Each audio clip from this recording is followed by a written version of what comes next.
3박 4일 동안 이제 300여 분이 참석을 하시고 모든 강의를 출석하신 한 270분 정도가 수료한 목욕탕 큐티 목회 세미나를 잘 마쳤습니다. 간증으로, 조장으로, 목장 나눔으로, 또 식사로, 간식으로, 안내로, 주차로, 홈스테이로, 기도로, 또 그 외 여러 것으로 섬겨주신 모든 성도 여러분께 감사를 드립니다. 꾸벅. 이 세미나는 성도 여러분들이 예수의 증인이 돼서 섬겨주시는 세미나입니다.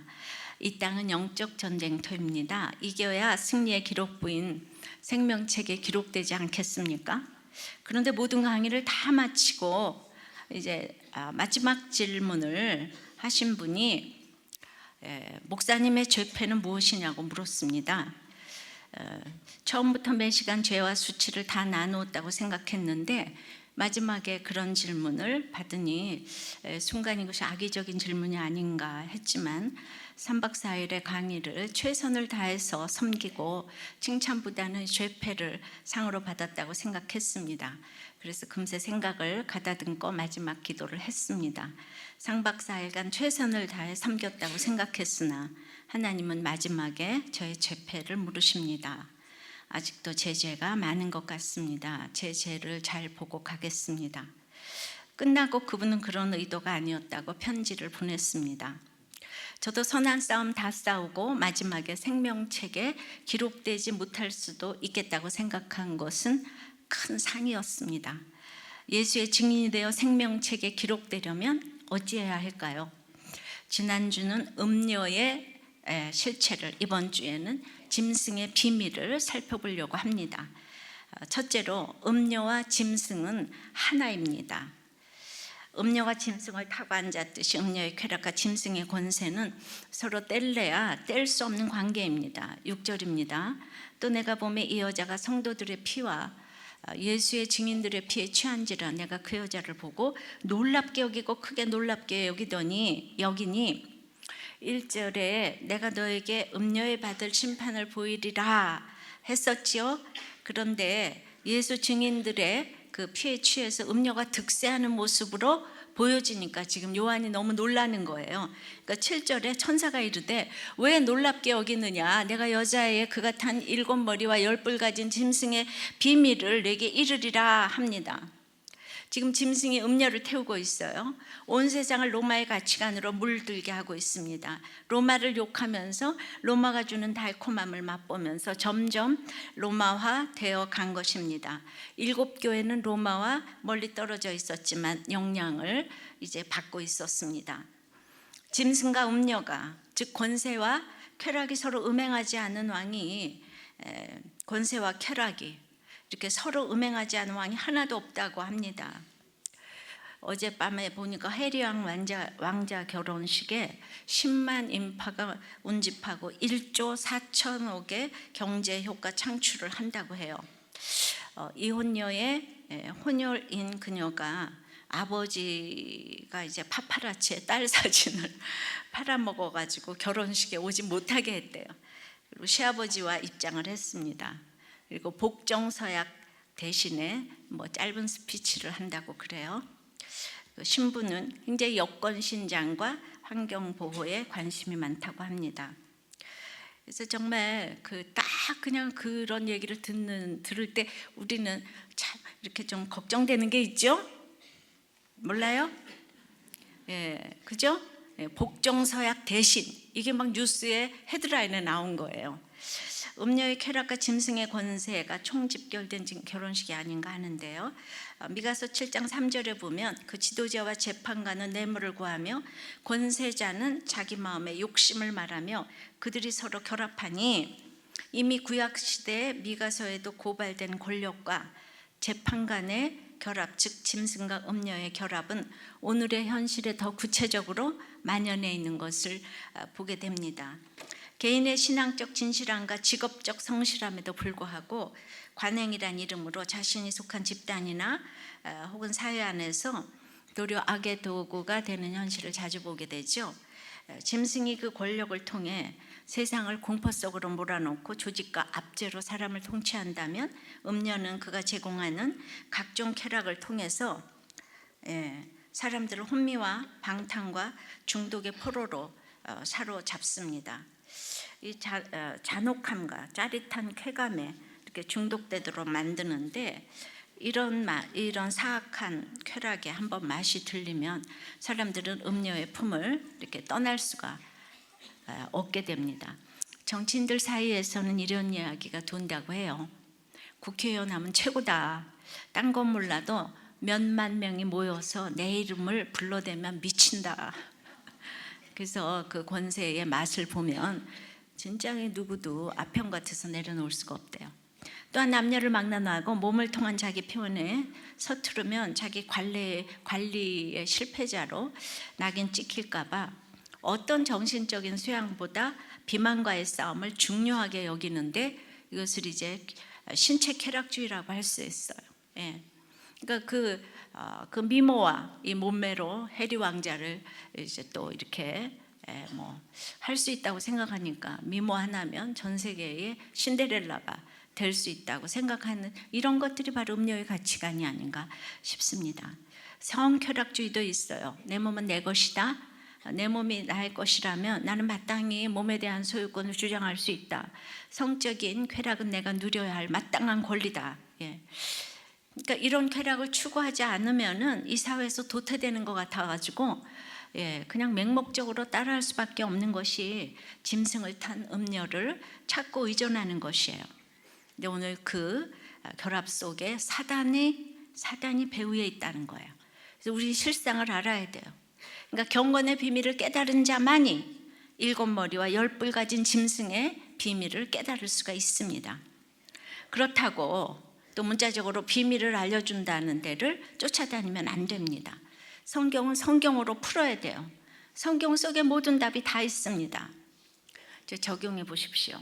이 관행으로 생각하는 악의 도구는 무엇입니까? 단적으로 여러분은 큐티가 중요합니까? 비만과의 싸움이 중요합니까?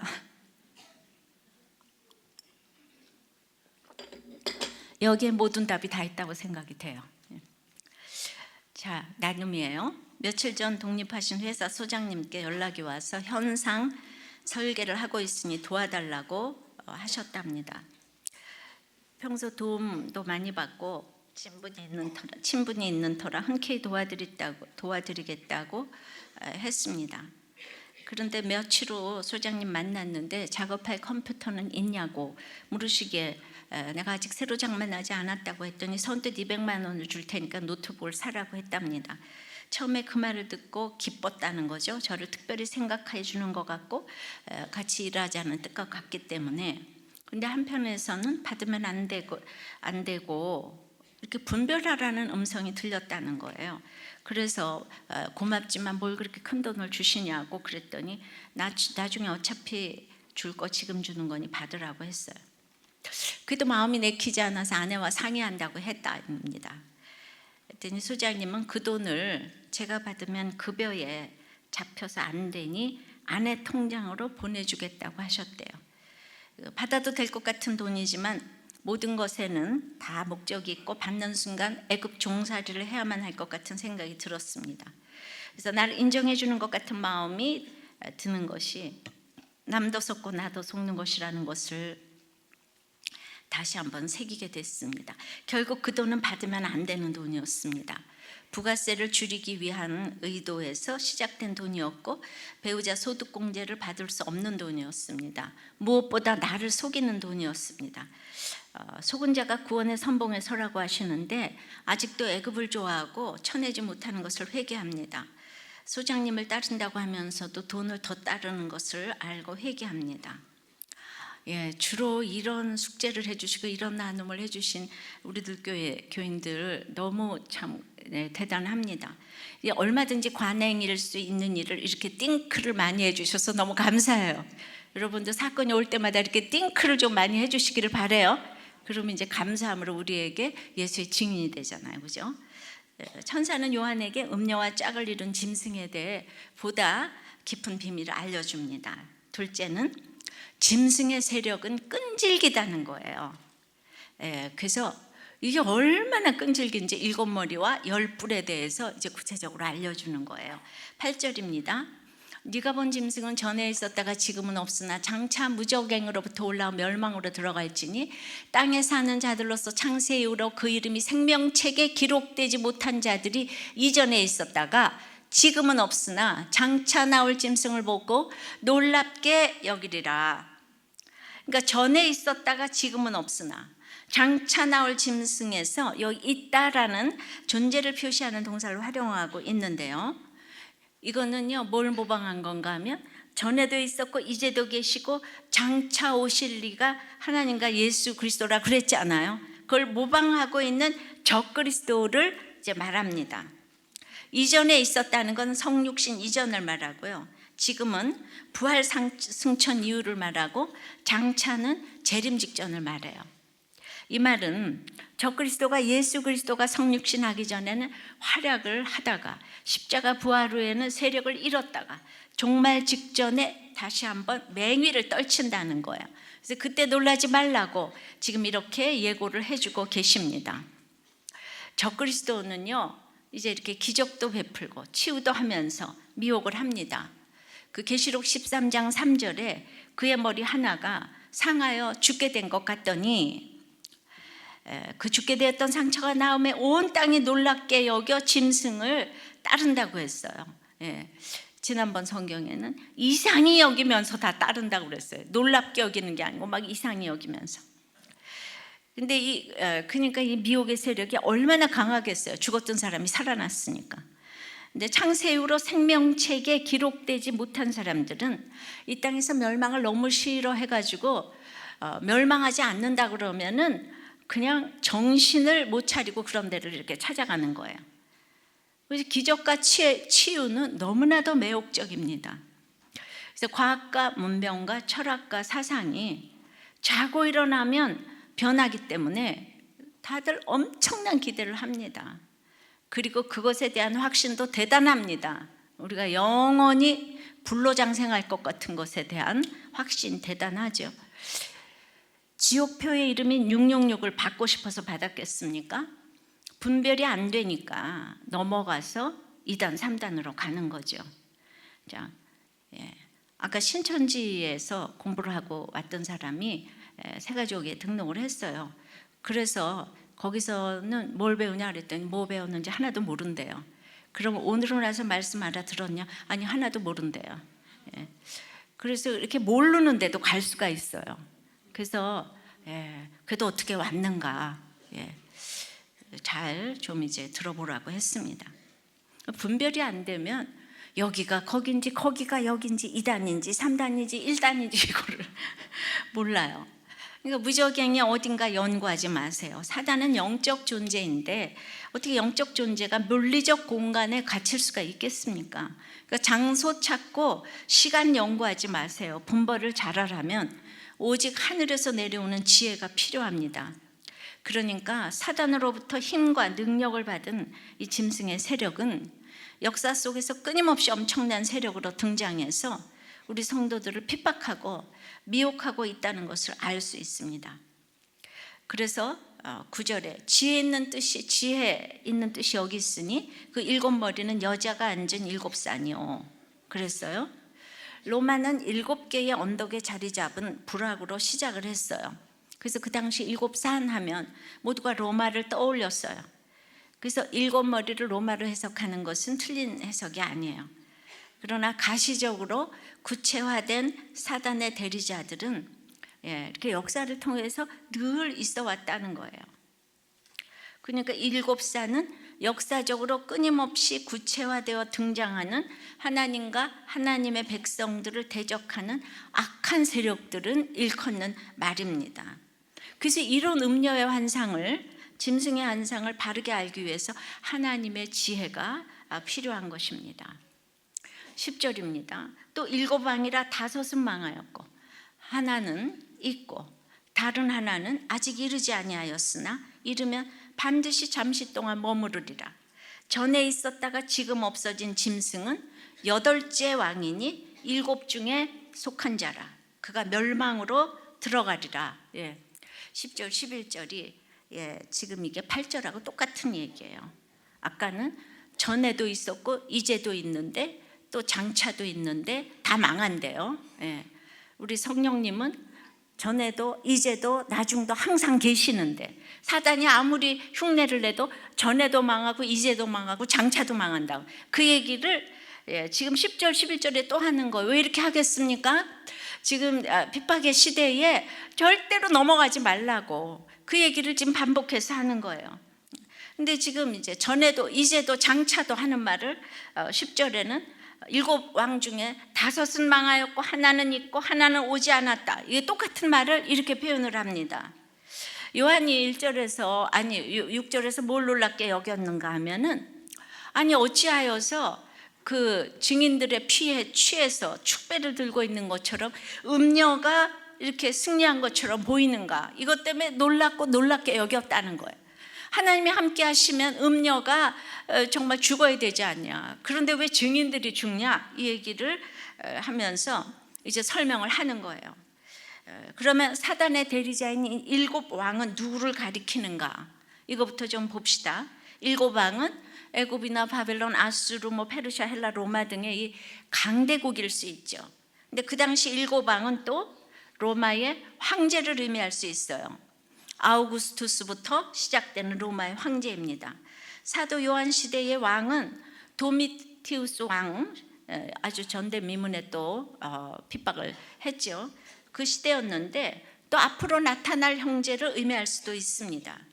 그리고 이제 7제에 속한 왕이 다시 8째 왕으로 살아왔다는 것은 아까 본 계시록 13장 3절에 상처를 입었다가 다시 살아난 그 적그리스도가 있는데 이제 그때 어떤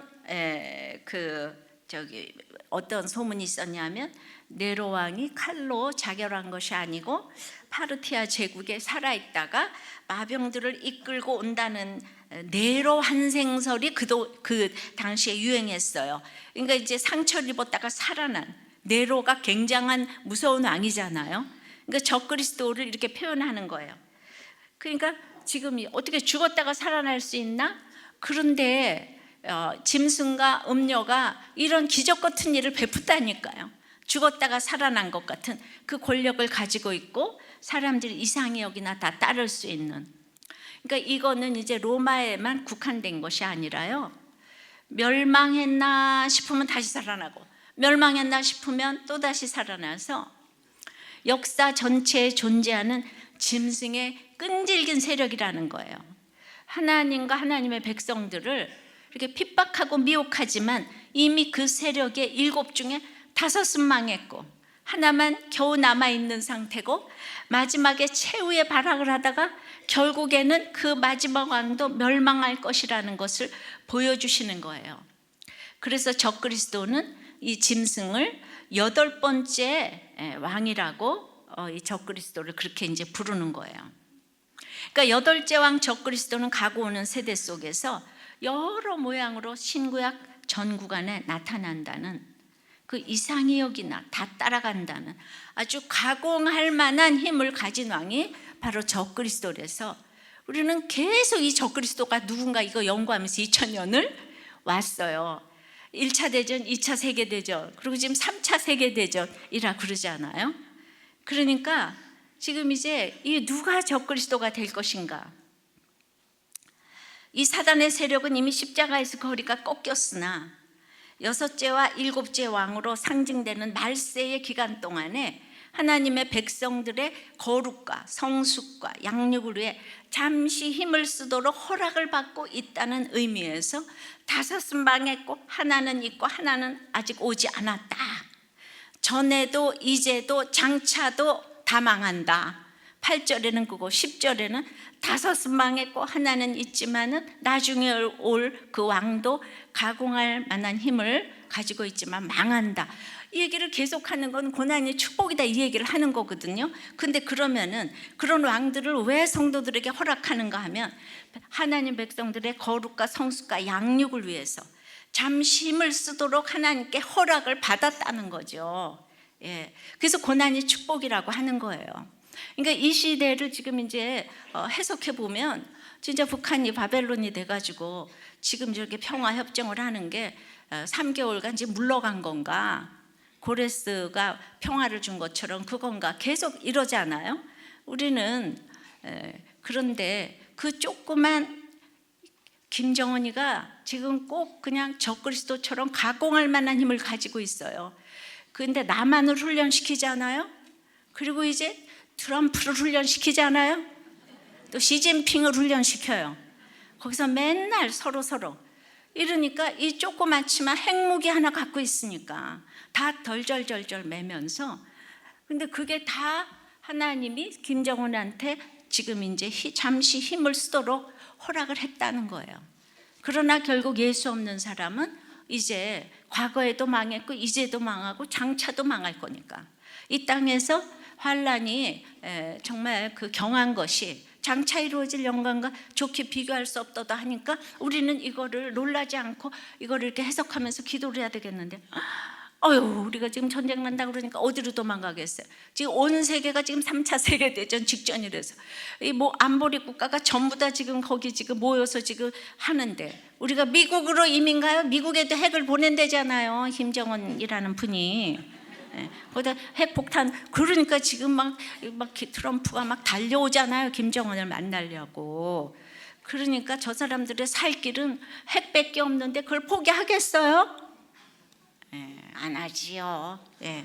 좀 모르겠어요. 어떤 일이 일어날지. 그렇지만 우리는 이거 이렇게 알고 있으니까 굉장히 이렇게 요동하지 아니하고 정세를 이렇게 관망할 수가 있는 거잖아. 놀라서 어떻게 우리 죽으면 어떻게가 아니라 이래도 저래도 하나님이 허락하신 일이다. 근데 그 짐승이 그러니까 임금처럼 권세를 일시 동안 받게 된다는 거예요. 12절이에요.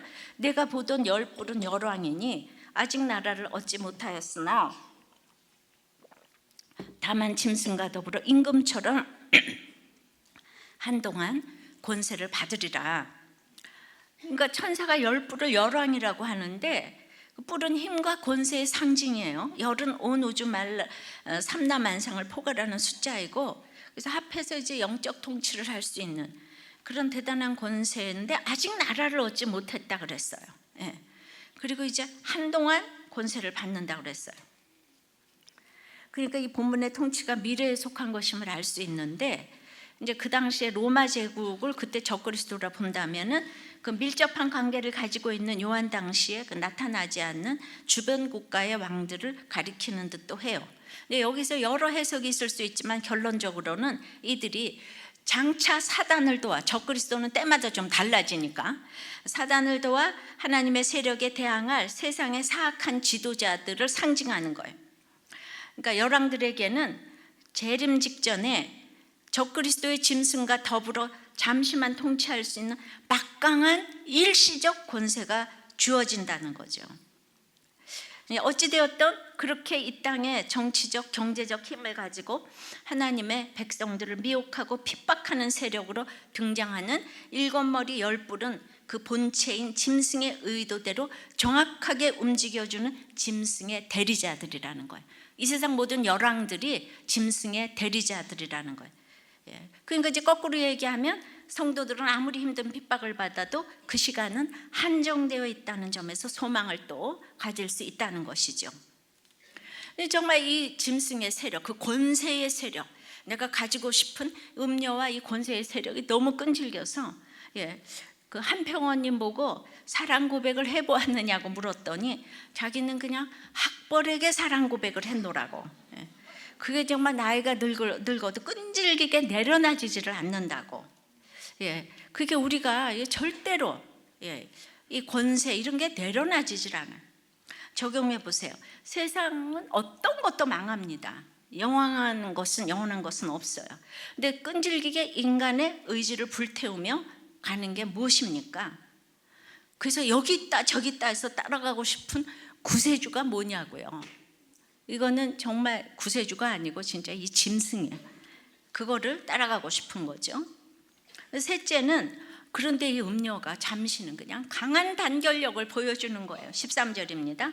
그들이 한 뜻을 가지고 자기의 능력과 권세를 짐승에게 주더라.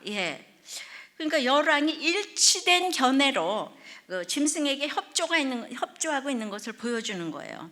사단은 이 세상 모든 사람들이 자기를 닮아서 타락하고 악해지기를 원해요. 의로운 일을 하기 위해서는 쉽게 합쳐지지 않아요. 그런데 악한 일, 타락한 일을 하기 위해서는 얼마나 의기투합을 하는지 몰라요. 그 사람들은 악한 일에 한 마음이 쉽게 돼요. 그러니까 누가복음 23장 12절에 헤롯과 빌라도가 전에는 원수였으나 당일에 서로 친구가 됐다 그랬잖아요. 그러니까 그렇게 원수였던 헤롯과 빌라도가 예수님 죽이는 일에 서로 친구가 되는 거예요. 바리새인 사두개인들도 그렇게 원수 같았는데 얼마나 멋있는 경건의 모습을 가지고 교회의 지도자들입니까? 근데 예수님 죽이는 일에 둘이 한 마음이 그냥 딱 됐어요. 그냥 일치 단결된 모습을 줬어요. 그러니까 어떤 사람들이 어떤 선한 웃음을 웃고 베품에도 누구도 나의 영원한 보호자가 될 수 없다는 것을 이제 알아야 합니다. 17절 이는 하나님이 자기 뜻대로 할 마음을 그들에게 주사 한 뜻을 이루게 하시고 그들의 나라를 그 짐승에게 주게 하시되 하나님의 말씀이 응하기까지 하심이라. 그러니까 짐승과 음녀가 연합하는 것이 말할 수 없는 거대한 세력으로 보이지만 이들이 싸우는 것은 불신 세력을 파멸시키기 위한 하나님의 선하신 뜻이었다는 거예요. 18절에 또 네가 본 그 여자는 땅의 왕들을 다스리는 큰 성이라 하더라. 이 큰 성 로마 제국은요, 이 성으로 번역된 폴리스가요, 그 거대한 중앙 집권적인 제국이 아니고 이 도시를 의미하잖아요. 폴리스가. 그런데 이렇게 그 폴리스가 강력한 힘을 가지고 있었고 큰 성이라 그랬잖아요. 음녀의 세상 문화가 전 세계를 그냥 소리 없이 강타할 만큼 모든 사람을 미혹했어요. 그러니까 이것이 2000년 전의 예언이라는 것이 너무 놀랍지 않습니까? 전 세계의 세속 국가로 무섭게 전염시킨 거예요.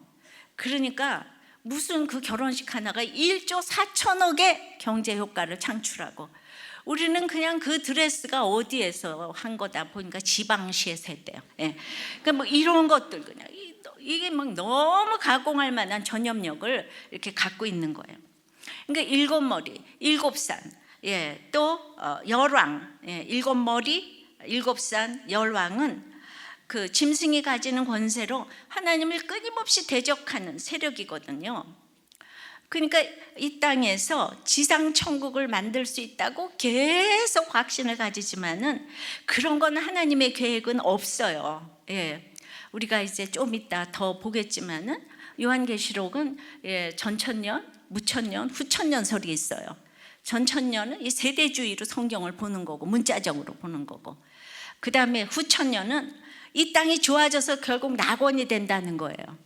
그런 건 터무니없는 거예요.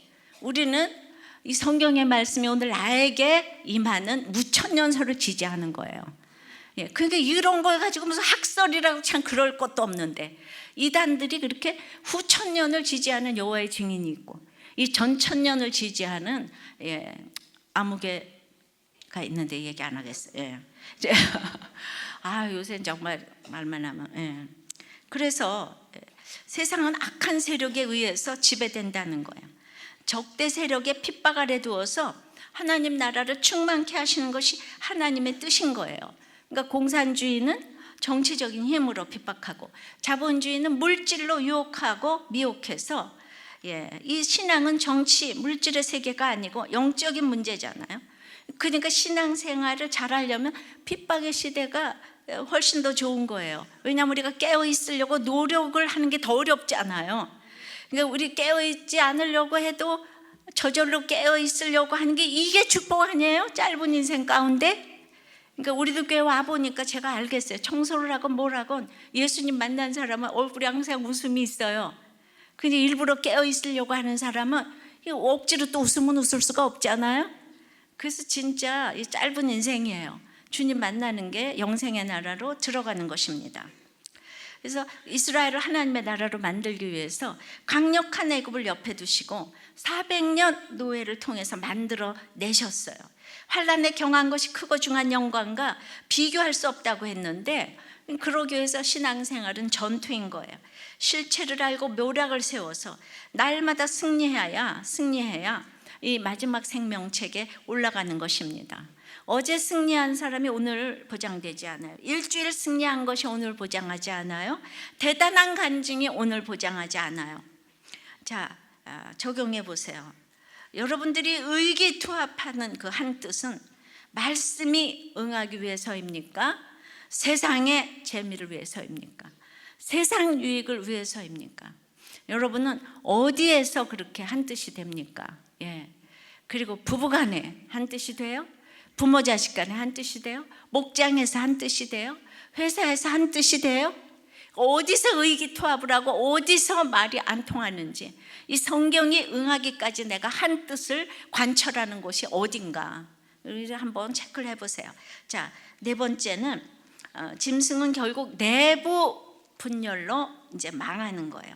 악은 악으로 심판당하게 되어 있어요. 16절입니다. 내가 본 바 이 열불과 짐승은 음녀를 미워하고 망하게 하고 벌거벗게 하고 그의 살을 먹고 불로 아주 사르리라. 그렇게 음녀, 짐승을 타고 있었던 음녀하고 짐승하고 지금 너무 미워해가지고 아주 불로 사른대잖아요. 그러니까 가만히 있으면은 자기들끼리 망하는 거예요. 음녀가 멸망받는 동기는 내부의 반란이라는 거죠. 완벽한 파멸을 이렇게 맛보는 거예요. 서구는 정신과 육체는 따로다 해서 이원론, 동양에서도 음과 양의 이원론.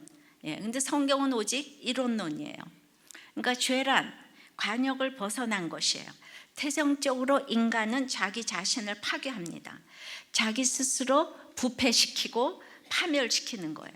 그래서 마태복음 12장 26절에 만일 사탄이 사탄을 쫓아내면 스스로 분쟁하는 것이니 그리하고야 어떻게 그의 나라가 서겠느냐. 인간의 속성, 사탄이 접수했으니까 사탄의 속성은 스스로 분열하는 거예요. 그러니까 이 땅에 사는 사람 예수 없이는 다 분열하게 돼 있어요. 처음에는 항상 연합하고 화목한 듯이 보이지만은 서로 간의 분쟁으로 이제 파멸할 수밖에 없는 거예요. 그래서 쾌락과 지위를 줄 때에는 세상의 모든 것을 다 주는 것 같지만은 그게 일시적이기 때문에 파멸할 날이 온다는 것입니다. 죄란 그 관역을 벗어나는 것이기 때문에 그것 자체로 한시적일 수밖에 없어요. 화살이 활시위를 떠났는데 관역을 벗어났어요. 그러니까 망하는 건 시간 문제예요. 예수 없는 사람의 망하는 거는 시간 문제인 거예요. 그러니까 이 불쌍히 여겨야지, 김정은을 불쌍히 여겨야지.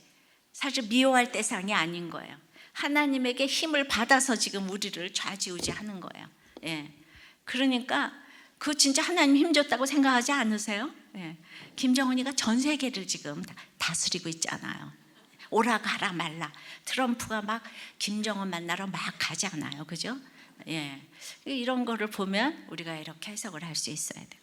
로마서 14장 23절에 의심하고 먹는 자는 정죄되었나니 이는 믿음을 따라 하지 아니하였기 때문이라. 믿음을 따라 하지 아니하는 것은 다 죄니라. 다 죄라 그래요. 그래서 어제의 친구가 오늘의 적이고 오늘의 적이 내일의 친구가 되고, 이게 맨날 이 세상은 이렇게 돼 있는 거예요. 왜? 마귀가 접수해서, 이 마귀의 특징이라 그랬죠? 짐승의 특징이라 그랬죠? KT와 삼성전자가 친구가 됐다가 원수가 된 사연이라는 기사가 떴었죠. 사실 그 양사의 관계는 오래전부터 아주 좋았어요. 한때는 휴대 인터넷을 함께 개발하기도 했어요. 근데 그런 회사가 왜 등을 돌리게 되었을까요? 그건 이제 2009년으로 거슬러 올라가서 당시 KT가 삼성전자의 최대 라이벌이었던 애플의 아이폰을 그냥 도입을 했어요. 근데 그 시절에는 사실은 그 실력이 이 삼성전자가 아이폰을 따라잡기가 그때는 역부족이었어요. 그러니까 KT는 삼성의 도움을 받아야 되는데 그냥 그 피처폰 중심이던 국내 휴대전화 시장에서 삼성전자는 난공불락의 성이었는데 그냥 이거를 KT가 그냥 아이폰을 이렇게 딱 도입을 이제 하니까 이게 그냥 그 다음서부터 이제 친구가 됐다가 원수가 됐다가 또 친구가 됐다가, 그러니까 이 갈등과 협력이 반복되는 이 사례를 보면서 역시 비즈니스 세계에서는 영원한 적도 동지도 없다는 말이 진리인 것 같다 썼는데, 뭐 비즈니스 세계만 그러겠어요? 우리도 그러지? 안 그래요? 그렇게 한 몸을 섞은 부부도 그렇게 원수처럼 여겼다가 또다시 결합했다가 또다시 원수처럼 갈라졌다가 이런 거를 반복하는 우리들이에요. 예. 그러니까 사람은 정말 믿음의 대상이 아니라는 것은 우리를 정말 겸손케 하는 말이라고 생각합니다. 열왕이 짐승에게 권세를 준 것 같아도 이면에는 하나님의 간섭하심이 있었다는 거예요. 아무리 교회를 핍박하고 나를 핍박하고 괴롭힌다고 해도 오직 의인은 믿음으로 살리라는 거예요. 그들은 그들끼리 좋아했다가 미워했다고 하기 때문에 내가 원수를 처단하려고 하면 안 돼요. 이거 보세요. 바벨론을 또 메대가 물리치잖아요. 메대는 또 헬라가 물리치잖아요. 믿는 사람은 오직 의인은 믿음으로 살리라예요. 그러니까 이게 옳고 그름으로 하면 안 돼요. 저기가 다 잘못됐다고 막 정권을 잡으면 그 다음에 다 똑같아져요. 사람은 믿음의 대상이 아니니까 그 누구도 올바른 정권이 어디 있겠어요. 예수 믿어야지 되는 거죠. 그런데 우리는 투자할 대상에 투자를 해야 되는데 권력을 좋아해봤자 결국 서로를 신뢰하지 못하고 서로 처참하게 끝나는 것을 이번에 최순실 게이트를 보면서 우리는 권력의, 이 짐승이 주는 권력의 무상함을 봤어요. 그러니까 악인들끼리 자중질환에 빠지게 하는 것이 하나님의 뜻이었어요. 그러니까 우리는 손을 대면 안 되는 거예요. 그러니까 악의 세력은 근데 처음에 서로 죽고 못 사는 것처럼 보이니까 이거를 분별을 못 하는 거예요. 돈 주고 뭐 미모 줄 때는 죽고 못 살죠, 그죠? 그러니까 서로 증오하고 시기하여 죽이고 멸망해요. 세상 친구는 그래요. 돈 떨어지고 명예 떨어지면 끝이에요. 스스로 열등감을 느끼고 교만을 느끼기 때문입니다. 그래서 교회에서는 망하고 수치스러운 일이 생기면 끝나는, 나가는 성도들 많아요. 그런 의미에서 우리들 교회는 망하면 더 오고 싶은 교회가 되었으니 참으로 감사합니다. 적용 해보세요. 여러분은 지금 무슨 내부 분열이 있어요? 부부입니까? 부자간입니까? 회사입니까? 지금 이미 관역을 벗어났습니까? 여러분들 벗어났다고 생각하면 지금부터 희망이 있습니다. 근데 나는 아니야, 나는 할 수 있어, 할 수 있어가 아니라 이미 벗어났어, 이렇게 생각을 하셔야 희망이 있습니다. 다섯째는 어린 양 옆에 서 있어야 결국은 짐승의 이 비밀을 알았으면 어린 양 옆에 서 있어야 이기는 싸움이 됩니다. 이것만이 생명책에 올라가는 비밀이 됩니다. 14절입니다. 그들이 어린 양과 더불어 싸우려니와 어린 양은 만주해 주시어 만왕의 왕이시므로 그들을 이기실 터이요 또 그와 함께 있는 자들 곧 부르심을 받고 택하심을 받은 진실한 자들도 이기리로다. 우리 지난번에 이거 열심히 외웠었죠.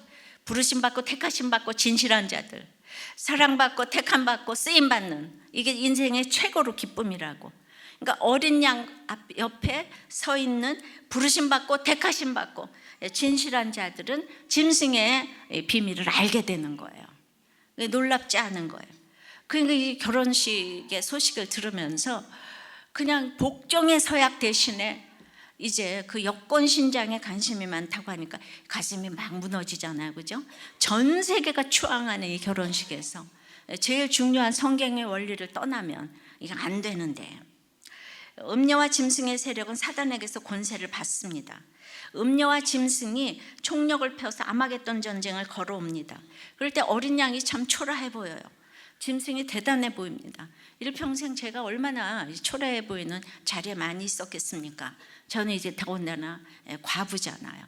그러니까 해리 왕자의 와이프가 혼혈아에다가 또 지금 이제 이혼한, 그러니까 얼마나 힘들겠어요. 근데 그걸 복음으로 승화되지 못하면 그냥 지금 이제 막 이런 운동하다가 지금 막 파격의 행보를 막 하잖아요. 친정아버지는 파파라치 내가 사진을 넘겨줘서 결혼식에도 못 오게 한다. 말이 됩니까? 부모가 그 윤리적으로 잘못했다고 결혼식에 안 옵니까? 낳아주셔서 그렇게 이쁘게 낳아주신 게 아버지 때문인데 엄마 때문에, 백인 아버지 때문에 그렇게 이쁜 인물이 나왔는데 아버지한테 이 공을 다 돌려야 되지 않아요? 근데 그 아버지를 못 오게 했어요. 그러니까 이게 구원의 시각을 못 가지고 있는 거예요.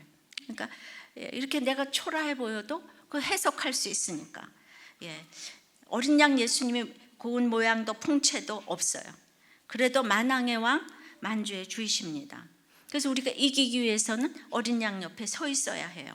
근데 음녀가 성도들의 피에 취해서 살고 있다고 했습니다. 지금도 이 세상에는 왕따가 존재하고 가난한 아이도 있습니다. 어른도 위축이 될 정도로 힘든 일들이 아이들에게 많이 일어납니다. 아이들에게 음녀와 이 짐승의 세력이 그냥 곳곳에 침투해 있어가지고 그냥 말하는 것도 그냥 막 너무 무섭습니다. 가난하다고 이기는 게 아니에요. 이쁘다고 이기는 게 아니에요. 주님을 부르는 훈련을 해야 생명책에 올라갈 수 있고 세상 세력은 망한다는 것을 알아야 해요. 지혜는 십자가인 거예요. 디모데전서 4장 8절에 육체 연습은 약간의 유익이 있으나 경고는 범사에 유익하다고 했기 때문에 금생과 내생에 약속이 있다고 했습니다. 그러니까 일곱 머리 열왕의 이 세력이 전쟁을 걸어와도 넘어가지 않으려면 이 육체 연습, 경건의 연습을 해야 합니다. 경건은 곧 말씀 묵상과 적용이죠. 그러니까 삶으로 본을 보여야 되고 가르치는 거예요. 그러니까 이것이야말로 우리는 경건의 훈련은 이제 줄도 아니고 백도 아니에요. 전쟁에서 이기는 이 비결이 정말 이 경건의 훈련이에요. 음료도 아니고 짐승도 아니에요. 줄도 아니고 백도 아니에요. 내 사명 감당하기 위한 영적인 훈련. 이건 피를 흘려야 해요. 대가가 필요합니다. 그러니까 목장의 자리, 예배의 자리, 목자의 자리에 앉아 있어야 돼요. 누구 때문에 앉아 있는 것이 아니에요. 나 자신 때문에 앉아 있어야 돼요. 목자를 내려놓게 되면 그냥 짐승이 다시 힘을 회복하게 돼요. 음료가 힘을 회복하게 되는 거예요. 목자에 충실해야 합니다. 음료와 짐승은 피를 좋아하기 때문에 이 정도 피는 흘려야 돼요. 이 정도 희생과 헌신은 감당해야 돼요. 나를 살려주려고 목원들이 발버둥을 쳐요. 목자들의 음료가 목원들의 음료보다 강해서 바늘로 고름을 짜주는 거예요. 그래서 목원들이 와서 맨날 목자의 고름을 짜주는 거예요. 좀 아프시겠지만은 이것을 음료가 희생과 피의 수가 차기까지 먹고 그 음료가 힘이 빠지게 되는 거예요. 어린 양 옆에 이제 서는 거예요. 디모데전서 4장 16절에 네가 네 자신과 가르침을 살펴 이 일을 계속하라. 이것을 행함으로 네 자신과 너에게 듣는 자를 구원하리라. 그러니까 결국 내 자신과 가르침을 살피는 것은 내 자신과 내게 듣는 자를 구원하기 위해서인 거예요. 그래서 이것이 어린 양 옆에 서 있는 모습인 거예요. 어린 양 옆에 서서 말씀이신 예수님 옆에서 부르심 받고 택하심 받고 진실한 자들은 이 짐승과 음녀를 다 이기게 될 줄을 믿습니다. 그러니까 생명책에 기록되는 자는 완전한 자가 아니에요. 짐승의 비밀을 알아서 자기 열심이 아닌 겸손함으로 자기 죄부터 볼 때에 그럴 때 소명을 감당하게 되는 거예요. 그러니까 맨날 그냥 누굴 가르치는 게 아니에요.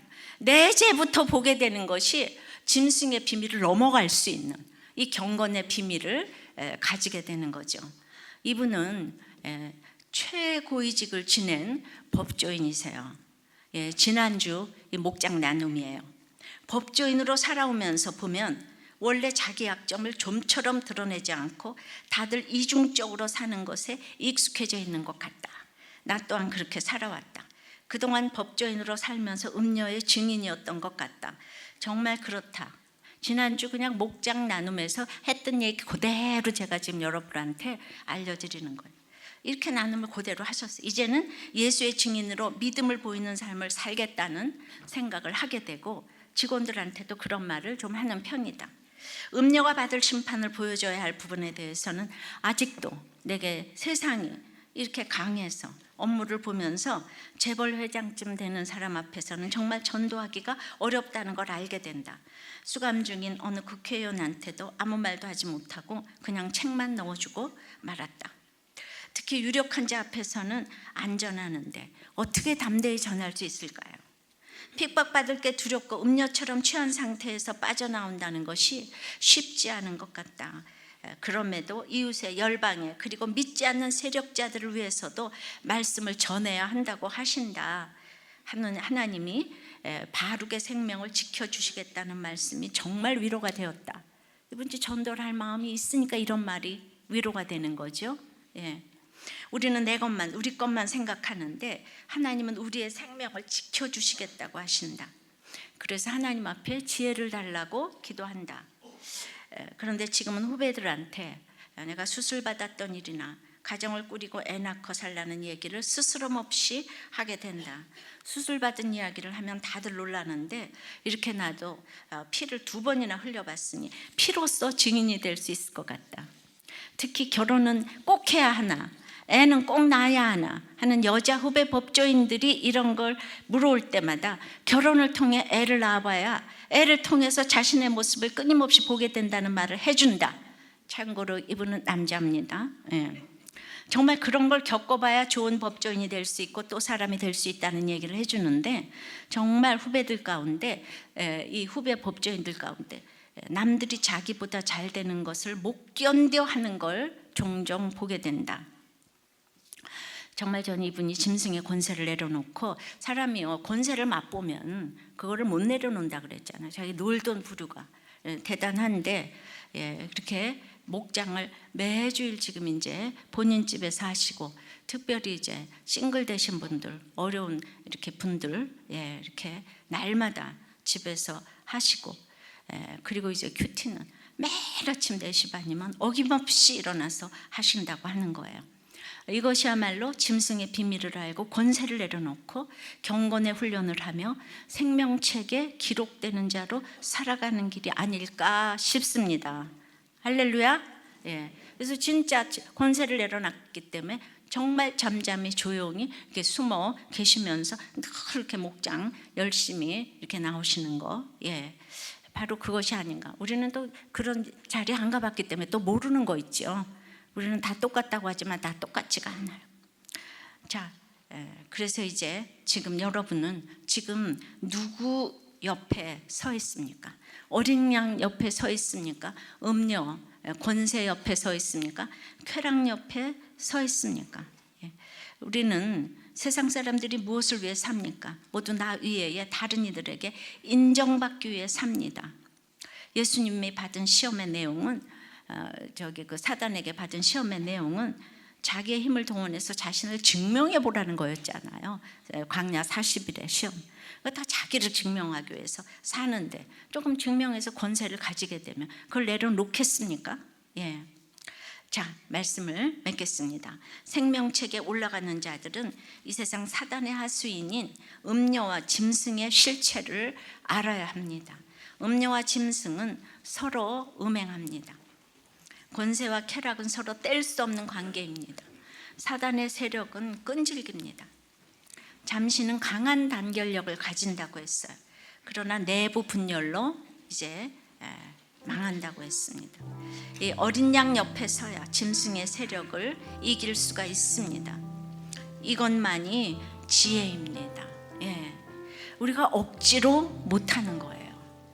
근데 최고위직에 있어도 너무나 교회를 사랑하고 이제 그런 마음이 있어서 자기가 좋아서 하는 거지 무슨 헌신을 하겠어요, 그죠?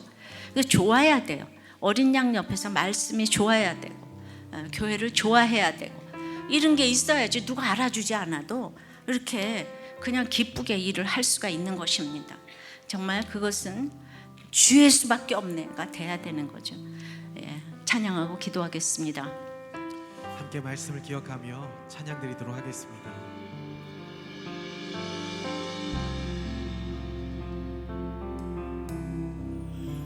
주 예수보다 더 귀한 것은 없네. 이 세상 부귀와 바꿀 수 없네.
곁에 서 있으십시다.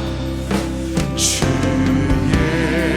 예수보다 더 귀한 것은 없네. 이 세상 명예와 바꿀 수 없네. 이전에 즐기던 세상 일도 주 사랑하는 마음. 우리 3절 찬양합니다. 주 예수보다 더, 주 예수보다 더 귀한 것은 없네. 이 세상 행복과 바꿀 수 세상 음녀의 유혹과 핍박이 유혹과 핍박이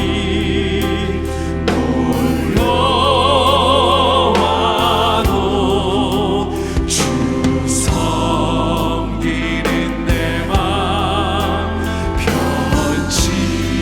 하나님 우리의 고백을 올려드립니다. 세상 즐거움 다 버리고 세상 자랑 세상 즐거움을 다 버리고 세상 즐거움 다 버리고 세상 자랑 다 버렸네. 주 예수보다 더 귀한 것은 없네. 예수밖에는 없네.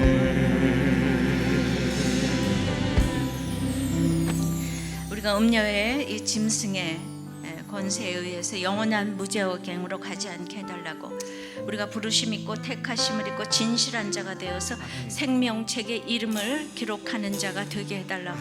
정말 내가 이 짐승의 비밀을 알고 경건의 비밀을 알아서 그 짐승의 비밀을 물리치게 해달라고. 아멘. 주님, 내가 생명책에 올라가고 싶습니다. 아멘. 주님, 나를 도와주시옵소서. 아멘. 어린 양 옆에 서게 하여 주시옵소서. 아멘. 다 같이 기도하겠습니다. 아버지 하나님, 생명책에 올라가는 길이 참 어려워 보입니다. 내 힘으로 하려면 7산 7머리 10뿔의 그 대단한 세력을 무슨 수로 물리치겠습니까? 그러나 이제 생명책에 올라가기 원한다고 하면서도 끊임없는 음녀와 짐승의 공격을 받습니다. 아무것도 할 수 없는 정말 그런 정말 아무것도 할 수 없기 때문에, 그래서 어린 양의 이름을 부를 수밖에 없습니다. 주님, 날마다 이렇게 사건이 생길 때마다 아무것도 할 수가 없어서 고운 것도 없고 풍채도 없는 예수 그리스도처럼 인간적으로 생각하면 모든 것들이 너무나도 할 수 없는 그 짐승의 이거 7머리 10뿔과 도저히 비교할 수 없는 자신을 또 언뜻 볼 때마다 그래서 이 땅에서 아버지 하나님, 내가 경건의 비밀을 알지 못한다면 어떻게 짐승의 비밀을 넘어갈 수가 있겠습니까?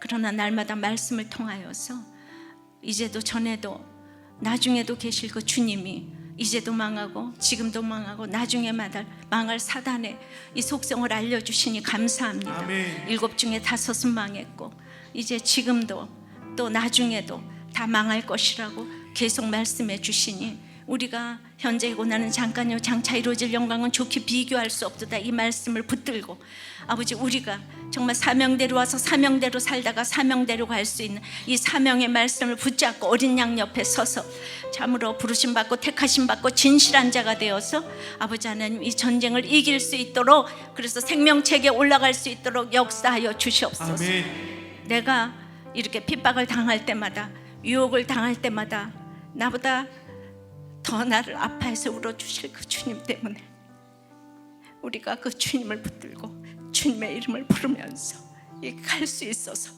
부르실 이름을 주신 주님을 너무나 찬양합니다. 그 주님을 참으로 사랑합니다. 아멘. 생명책에 나만 올라가는 것이 아니고 그 내 옆에 식구들과 다 같이 올라갈 수 있도록 주님 은혜 위에 은혜를 내려 주시옵소서. 아멘. 도와주시옵소서. 아멘. 우리 모두 불쌍히 여겨 주시옵소서. 아멘. 예수 그리스도 이름으로 기도드리옵나이다. 아멘.